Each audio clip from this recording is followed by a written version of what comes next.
Hi, everyone. A very good morning. I hope all of you are well and healthy. Thank you for joining us on this lovely Saturday morning for another one of our YouTube live talk sessions. Now, for parents and students nationwide, it is that time of the year where we are actually scrambling to choose the right institute of higher learning with the right program, the pathway, to meet the entry requirements, to choose the right program so that we can pursue our professional careers and dreams at a later time. For both parents and students, it is also a highly stressful time to ensure that they do meet the entry requirements, put in the applications, and then go on to their preferred institutes of higher learning. We will be talking about the admission and scholarship process here in University of Reading, Malaysia today. And with us, we will also have some expert advice from our guest speaker today, which is from the Student Welfare and Services Department, Miss Karen Shi. So, Miss Karen, good morning. Thank you for joining us. Hi, good morning, Nishen. Hi, Karen. Thanks for joining us. It's a pleasure to have you over for the very first time on our YouTube live session. So, for all of you who are viewing, as I mentioned earlier, it is a crucial period for parents and students to shortlist, select, as well as register for this certain institute of higher learning and program that is preferred by them. And of course, as I said earlier, there is certain regulations to meet. There are, the what's, what is the program that they want to do, why they want to do it, and how or where is the right destination for them. So to begin with, ladies and gentlemen, I will dive into the history and a little bit about the University of Reading and University of Reading, Malaysia. And then we will go into our topic of the day, which is admissions and scholarships and how students can apply for the programs, and do they need to apply for the scholarships or is it automatic? All of that will be addressed by Miss Karen. And at the end of the session, guys, we will also be having a very quick Q&A session. So for those of you who are viewing, you're very much welcome to type in your inquiries and questions and doubts so that we can address the concerns together, and Miss Karen will be happy to answer them as well. So to begin with, let me dive in straight to my slides for today. And Karen,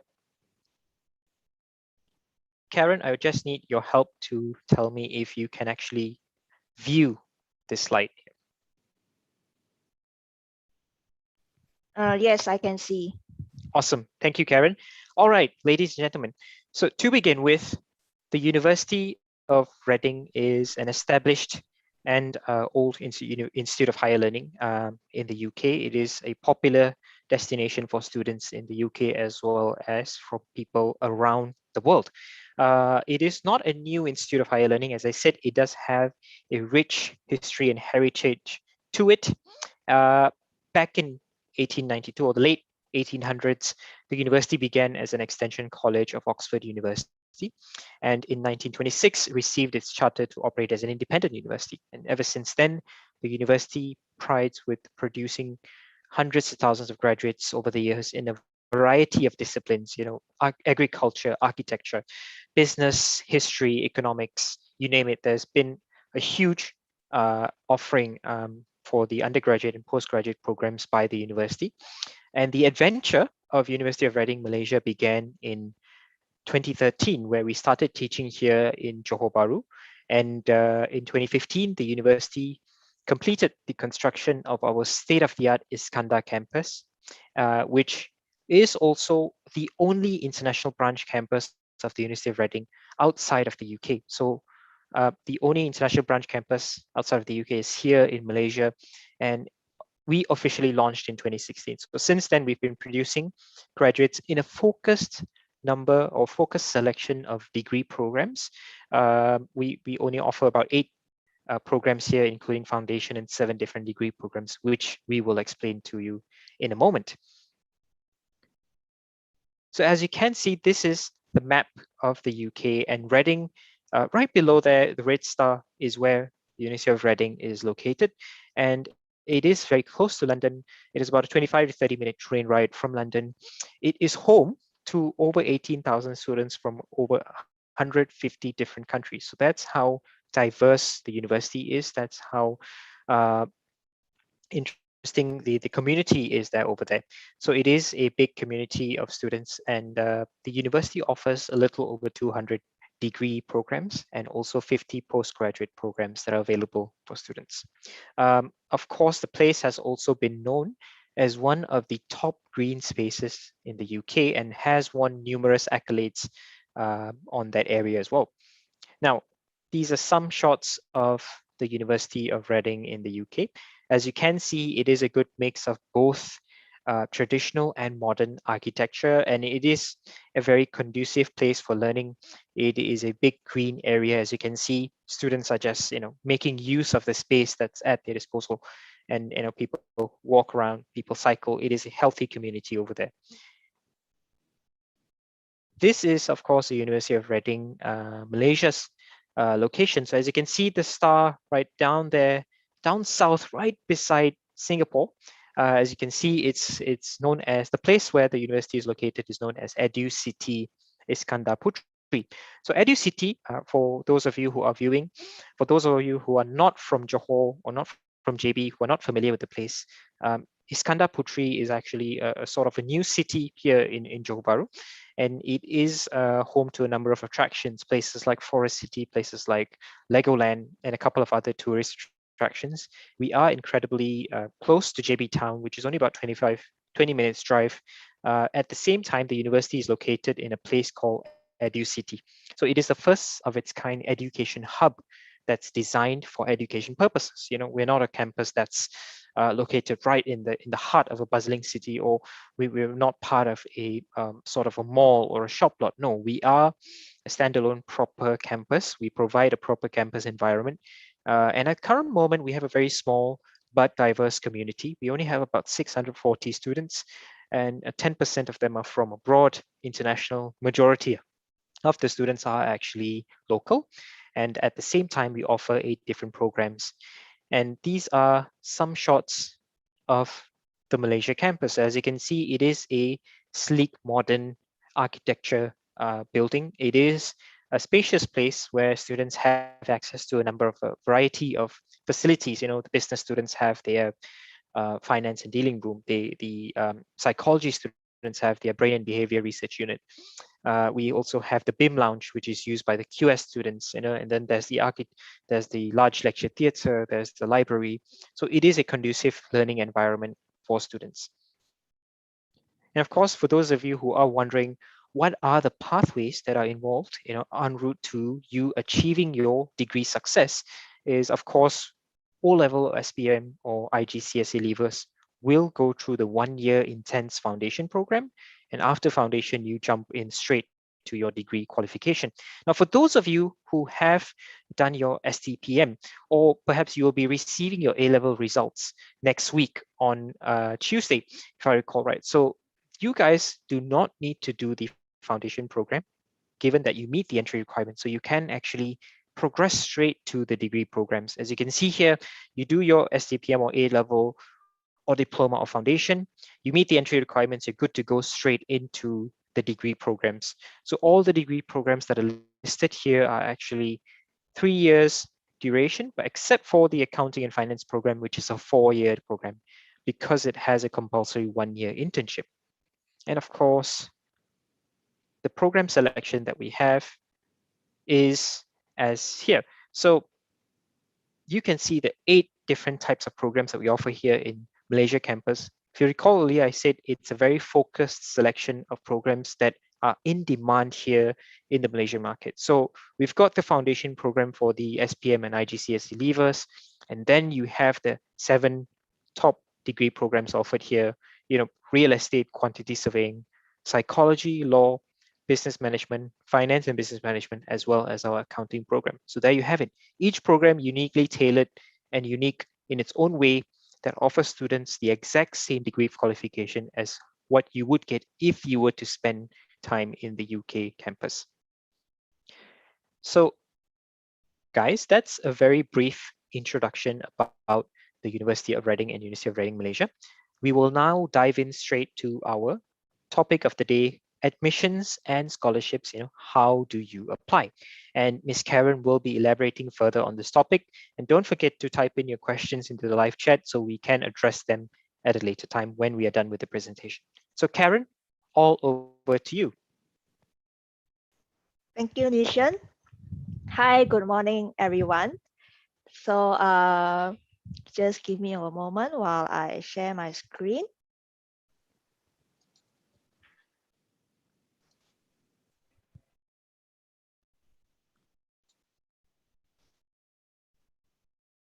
Yep. So can anyone see my screen? Hi, Karen. We can see it nice and big and clear. Thank you. Yeah, thank you. So yep. So yes, it's my pleasure to present to everyone on my part and applications and scholarship information. So let me walk you through to the general requirements that we are looking for. So for entry into IFP, so we are looking at SPM or IGCE SEO level. So we are looking at minimum of 5 credits. We including mathematics for most subjects except law. So, and for A levels, we are looking a minimum of BBB to enter into our undergraduate program. For English, if you are going through foundation, we are looking for a grade C in SPM English 1119 or IGCSE English or equivalent. And if you are going through to undergraduate program, we are also looking into English 1119, but grade B. And yeah, we do accept IELTS for IFP, which is International Foundation. We are looking at overall score of 5.5, no element below 4.5. And for UG is overall score of 6.5 and no element below 5.5. Yeah. Next, this is what I'll be touching on for today's presentation, which is how to submit an online application. First, you need to go into our Reading website, which is www.reading.edu.my/apply. So when you go into the website, so it will look something like this. So as a new student, you would go through new applicant to create an account. So, but once you already have a record, you will be going through as existing user. Yeah, so when you have successfully created an account, so you will have an email, and then the email will ask you to log into RISES, and then you'll continue your application where you will see something like this on your computer. So over here it says Foundation in Business September entry. So please remember to note down your student ID somewhere on the paper, because later on when you want to add in information, you can go back to the RISES website to actually log in and then continue inputting all your information. So over here it has sections A to E. You need to complete each and every section to be able to see the green buttons on each of the sections. So once you have completed all this section, so the submit application button will appear for you to submit the application. And once you have done that, you will receive an email acknowledgement from us that your application has been submitted to admissions, and admissions will contact you for the application outcome. So things to take note when you are submitting application. So please ensure your name follow according to your IC or your passport. And surname, family name full name must be correctly entered. And if you have any special disability, so please indicate in your application. So, and then also remember to upload your relevant transcripts and certificate. Yeah, so, and once you have done that, yeah, you are good to go to, you can submit your application. Yeah, so this is the application flow. So when you submit the, when you have submit the application, so if let's say your documents are complete, we will process your application within 1 to 2 working days. So you will either get offer, or if you don't meet, then we will issue you with an alternate offer if you meet the entry requirements for foundations. But if let's say if we discover that you have not give us complete documents, we will write you an email to request for the documents that we need. Yeah, and then once you provide the documents, then we will process your application with offer issuance. And this is the follow-up stage.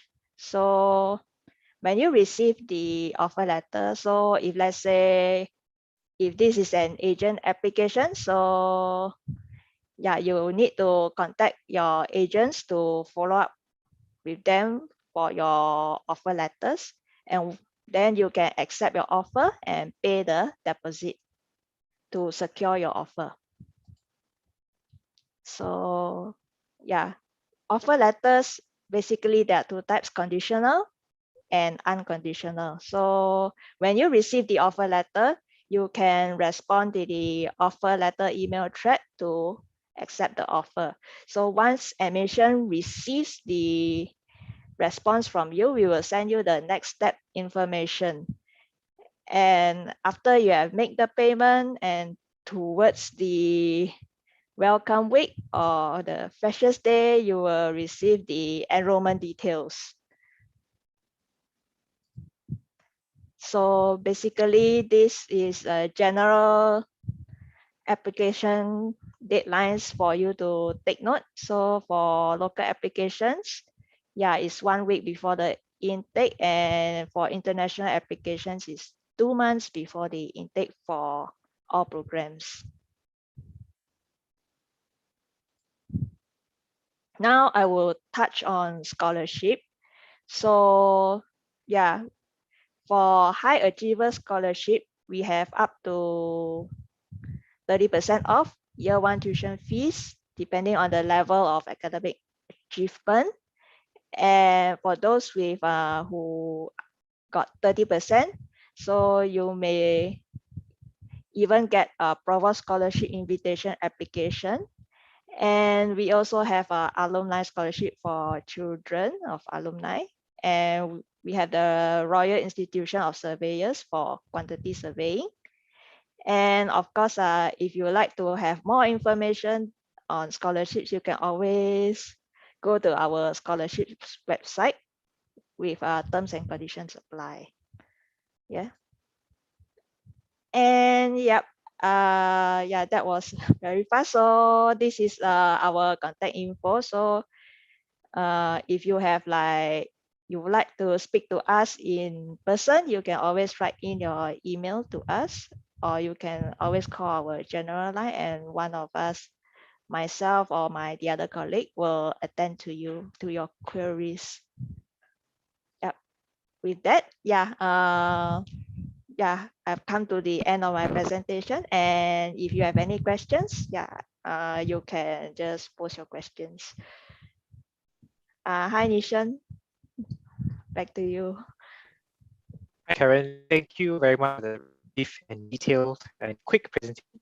Now, Karen, we will dive in to the Q&A session in just a bit.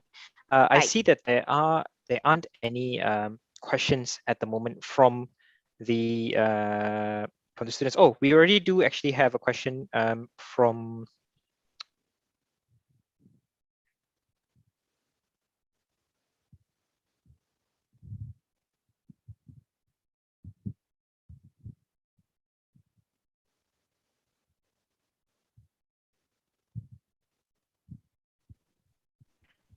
Hi, Karen. Hi. Yep, sorry. I think we had a connection issue earlier on. So, All yep, right. the first question of the day is actually from Raja Karim Adli. Thank you very much for the question, Raja Karim Adli. So, does UORM have a sports scholarship for national athletes?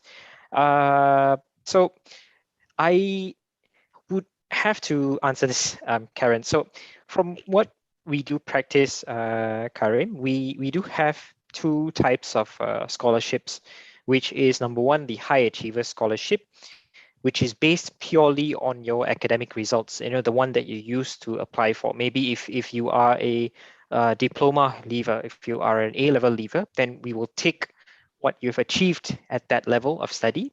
And the high achiever scholarships of, as what Karen mentioned, whether it's 20 or 30% deduction, will be based on that particular result.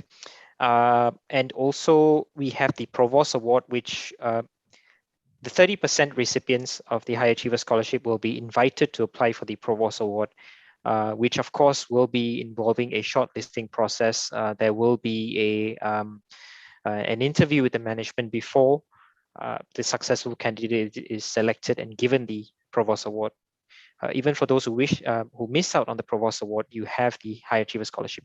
But particularly for sports scholarship for national athletes, we do not have that at the moment. We have not practiced that yet, but what I will do, Karim, is that we can always check with the management on this if there is something that may come up in the future, with special focus to those on, for those of you who have done a tremendous achievement of representing the state or the country in sports events. So that is something that we will need to get back to you. But at the moment, it is not available or hasn't been practiced just yet.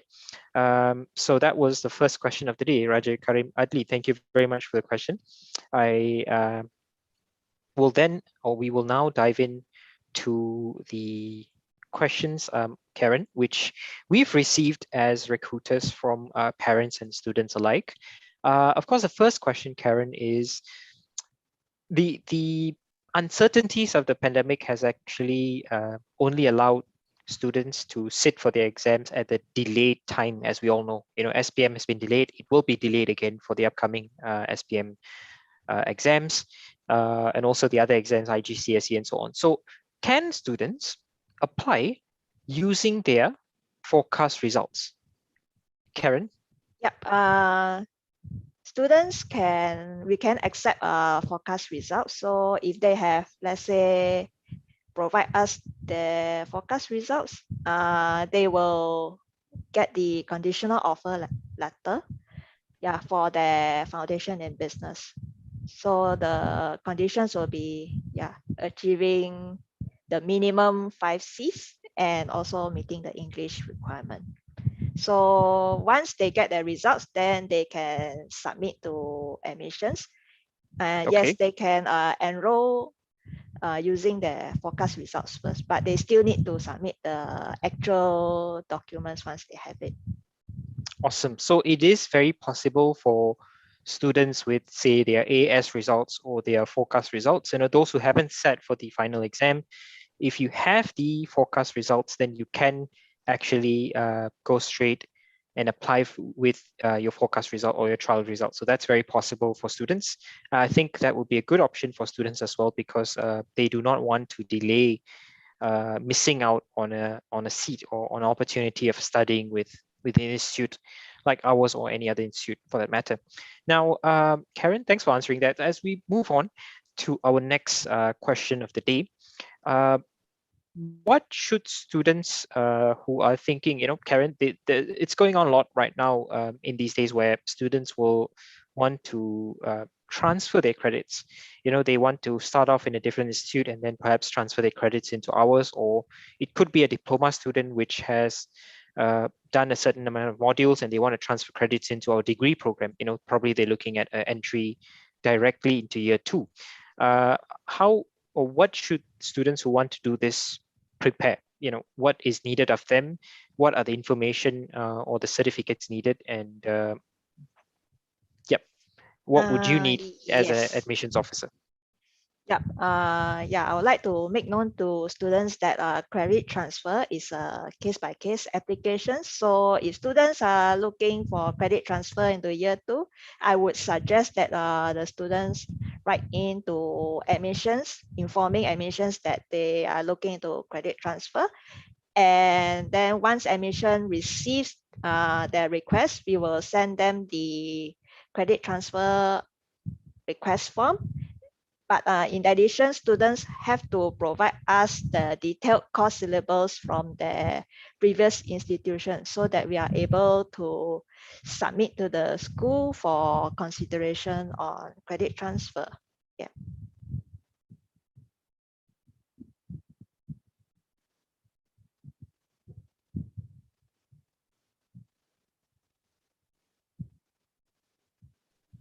So there is a 50-50 chance of students being accepted directly into the program, Right, precisely.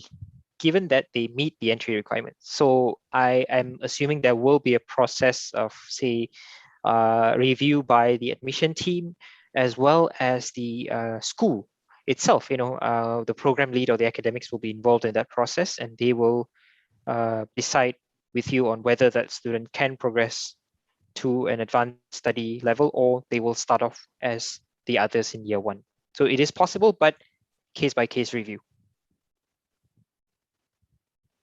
Right. Okay, Karen. So as we move on, Karen, the third inquiry of the day, which is,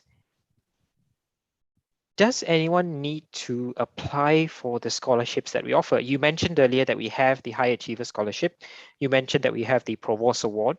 Now, would they need to apply for it? Or is it simply something that is done automatically? Or is there a separate letter that the students need to do for that? Or how does this work, Karen? Right. For high achiever scholarship, students need not put in a separate application for this because they will be automatically assessed and it will be indicated in their offer letter should they be eligible for the high achiever scholarship. Yeah, so for this high achiever scholarship is automatic, so they need not apply for that. Awesome, Karen. Thank you for answering that. So it's automatic. If you have the result in SPM or your A levels or any other qualification, and you meet the High Achievers Scholarship requirements, it will be stated automatically on your offer letter. Am I correct to say that? Yep. Awesome. Correct. So it's only the Provost Award that you may need to apply for. Yes. Awesome. So students will be invited to apply for that, right, Karen? Yes. If they make the cut. If they have the provost scholarship invitation, so Okay. they would need to submit a personal statement, which will be indicated in the letter. Yep. Okay. They will get one letter and one offer letter. So yeah. So there will be a deadline. They need to take note of a deadline to submit the personal statement. And then once once it's near to the date, so they will be subjected to interview to be eligible for the provost scholarship. Awesome. Okay, so that's an interesting process where there is more levels to it. There is more competition to it, because I assume it's safe to say that there will be more than one applicant who is trying for it, and there are students that have fantastic results and they want to be recipients of that specific scholarship. So there will be more students to it, and for the viewers, it's good to know that there will be competition leading up to the Provost Award. But for the High Achiever Scholarship, it is very much automatic, so you don't need to apply for that. So thank you for answering that, Karen. Now I see the live chat. There is another question. Thank you. The question is from Isham. Isha, thank you very much, Isha. So can a student apply to both UK and Malaysia campus at the same time? Interesting question, Isha. Thank you very much for that question. I think both of us can give insight on this, Karen, but I'll let you go first. What is your what is your opinion on this? Can a student apply to both the UK and Malaysia campus? Yeah, student can actually study like 1 year with us and then transfer to UK campus. So if student would like to have more details on this, they can always write into the international office, and the international office will assist them with what is required of them to like transfer to UK after studying like say 1 year in Malaysia campus. Right. Thank you, Karen. That's an interesting option that students have. Isha, just to let you know, the university offers its students the opportunity to do part of your degree in Malaysia campus. You could do all 3 years in Malaysia and you graduate with the same exact University of Reading degree. Or you could do part of your degree in the UK as well, whether it's the second year or the third year, depending on the program that you're taking. You can actually do that as well.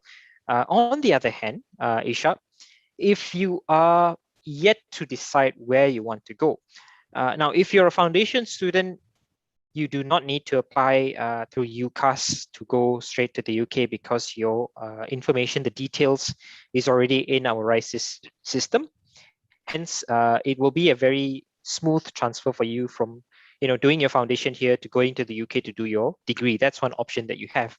Now, suppose you've not applied anywhere. You've done your A levels, or you've done your diploma qualification elsewhere or foundation elsewhere. Then you will need to apply through UCAS to the UK campus. So that will be a different application portal. Nonetheless, I believe that through the UCAS platform, you'll only be allowed to apply for the UK campus. So you can't apply for both. But on another scale, on another platform, of course, you can actually submit an application to the Malaysia campus through the RISE system that Karen explained about earlier on. So you can create a profile for Malaysia, but usually if you already have applied for the UK campus, all you need to do is provide your ID number. There's an 8-digit student ID number that's generated when you submit an application, and that can be used by us to refer back on the application status as well, because eventually this will be captured in the system and we can check applications. Now, we all know as how it's stated on our website, there are application deadlines that students need to meet, in order to submit the application. Now, what happens, Karen, if say I was getting my results late, or for whatever reason, I can only, or I am only able to apply at a later time, would I still have the opportunity to join, say like we have our September cohort coming up for the degree and foundation program. So, are late entries accepted after say the first week of the start date, or what's the process involved here? Can you give us some insight? Right.